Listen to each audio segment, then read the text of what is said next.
کاتژمێر دوی بەرەبەیانی ڕۆژی هەینی ئاگربەستی نێوان قەوارەی ئیسرائیل و بزوتنەوەی حەماس چووە بواری جێبەجێکردنەوە. بە پێی زانیاریەکان ئاگربەستەکە بە نێوەندگیری میسر بووە، بەڵام دوای دروستکردنی فشاری نێودەوڵەتی لەسەر ئیسرائیل بە تایبەت لەلایەن ئیدارەی ئەمریکاوە، چونکە ئەوەی ئیسرائیل لەم جەنگەدا بەهۆی بێتوانایی لە گەیشتن بە ئامانجەکانی هەوڵی دەدا زۆرترین زیانی ئابووری لە کەرتی غەزە بدات و زیاتر قوربانیەکان لە ڕزی خەڵکی مەدەنیدا بوون. هەرچەند ئاگربەستەکەی ئیسرائیل لە پێشدا تاکلایانە ڕاگەیاند، بەڵام بە پێی زانیاریەکان کۆمەڵێک مەرجی پێشوەختە هەبوون و ئاشکران نەکراون لەبارەی بارگرژیەکانی مزگەوتی ئەقسا و گەڕەکی شێخ جەراح. ئاگربەستەکە پاش ئەوە هات کە ئەنجومەنی ئاسایشی بچووکراوەی ئیسرائیل لە کۆبوونەوەیەکدا بە زۆرینەی دەنگ بڕیاری ڕاگررتنی شەڕی پەسەندکرا و حکوومەتیش پابەندی خۆی پێوە ڕاگەیاند. هەروەها بزوتنەوەی حەماسیش ڕاگەیاند کە پابەندی ئاگربەستەکە دەبێت.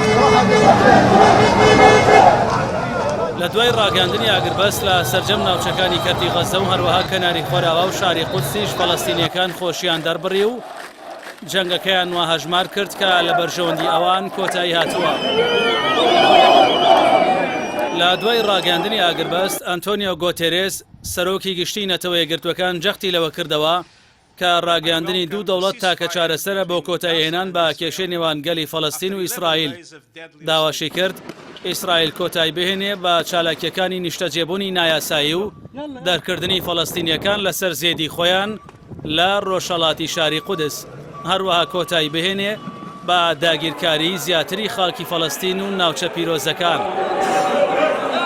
هاوکات بزوتنەوەی فەتحی فەڵەستینی لە بەیاننامەیەکدا خۆشحاڵی خۆی بە کۆتایی هاتنی جەنگ نیشاندا و ڕاگەیاند پشتیوانی لە یەکڕیزی گەلی فەڵەستینی و ئەنجامدانی هەموو ئەو چالاکیانە دەکەن کە لە پێناو کۆتاییهێنان بە داگیرکاریەکانی ئیسرائیل و لە جەنگی بەرگریکردن لە قودس ڕێک دەخرێن.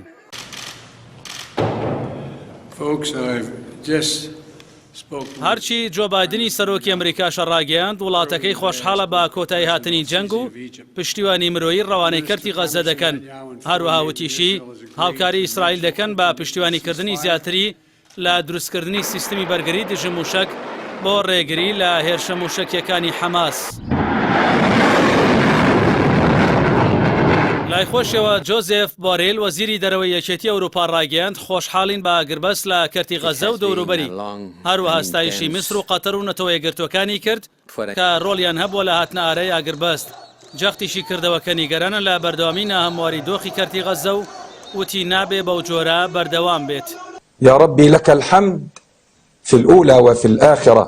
هاوکات ئیسماعیل هەنیە سەرۆکی مەکتەبی سیاسی بزوتنەوەی حەماسی فەڵەستینی لە ئەوتەیەکیدا ڕاگەیاند جەنگی شمشێری قودس دەرگای بەسەر زۆر قۆناغی نوێدا کردەوە و هەنگاوێکی گەورەی نا لە جەنگی ڕزگارکردنی قودس.